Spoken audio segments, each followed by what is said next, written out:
I'm an avid comic reader, and I've been buying and reading comic books since I was a kid. I mostly read superhero stuff from the big two, but I dabble in the indie stuff from time to time. I read a lot of comics in 2021, and I'm going to share the best of them here. There were lots of significant events in 2021. The Immortal Hulk came to an end, Swamp Thing got extended, the Spawn universe exploded, Saga's coming back. But crossovers and events continued to hamper storytelling at Marvel and DC, and at this point in my life, I'm getting tired of writing that just looks to continue the series into perpetuity.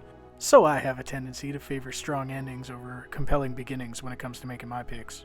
To be in consideration for this list, I had to buy and read the comic in 2021, and if the story or run came to a satisfying conclusion and could be published on its own, it was fair game.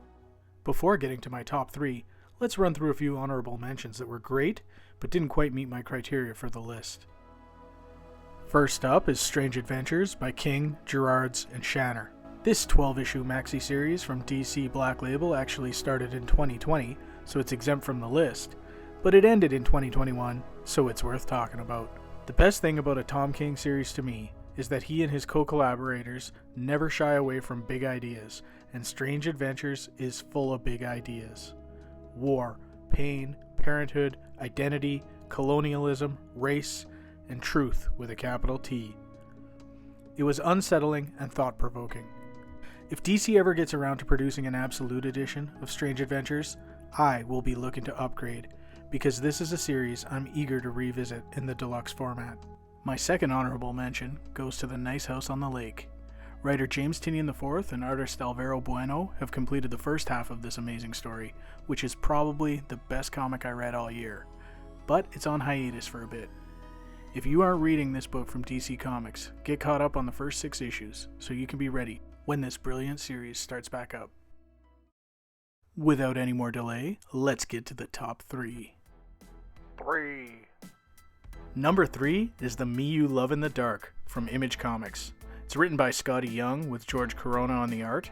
This is a horror story that opens sort of like Beetlejuice, with a young, talented artist renting an old house that she can use to escape the hustle and bustle to focus on her painting. But she's not alone in that old home. The artwork here is fantastic with bold colors. It's a quick read without a lot of dialogue. The art tells much of the story, but these silent sections help build the sense of isolation that's so important in this intense miniseries.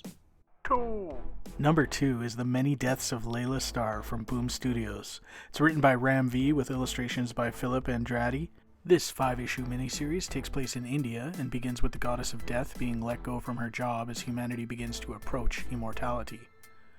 She's reincarnated on Earth and attempts to stop this eventuality. The artwork here is otherworldly, with pastels and neon colors. There's a lot more depth to this story than with The Me You Love, and the narrative is much larger in scope. The themes of life and death as they relate to the human experience are powerful in this series, which ends with a resonant and satisfying conclusion. For the number 1 book of 2021, I had to go with Maze Book from Dark Horse, written and drawn by Jeff Lemire. Often when you've got the same individual writing and drawing a comic, you'll get a more personal and heartfelt creation, especially with Lemire. The artwork here is loose and expressive. It's mostly in ink and wash with minimal color touches. The maze motif is expertly threaded throughout this powerful story, even impacting the panel designs at key points. It's about loss, grief, and memory. The narrative will hit you in the feels, and the comic is so good that it would be right at home in a literature course. There's a depth and technical sophistication in Maze Book that you only find in the best comics, and this was the best comic of 2021.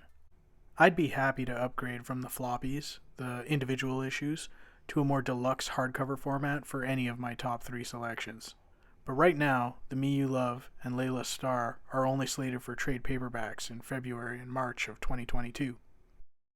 A hardcover edition of Maze Book is coming in May, and I might pick that up, or I might hold on in the hopes that Dark Horse will release it in one of their beautiful library editions.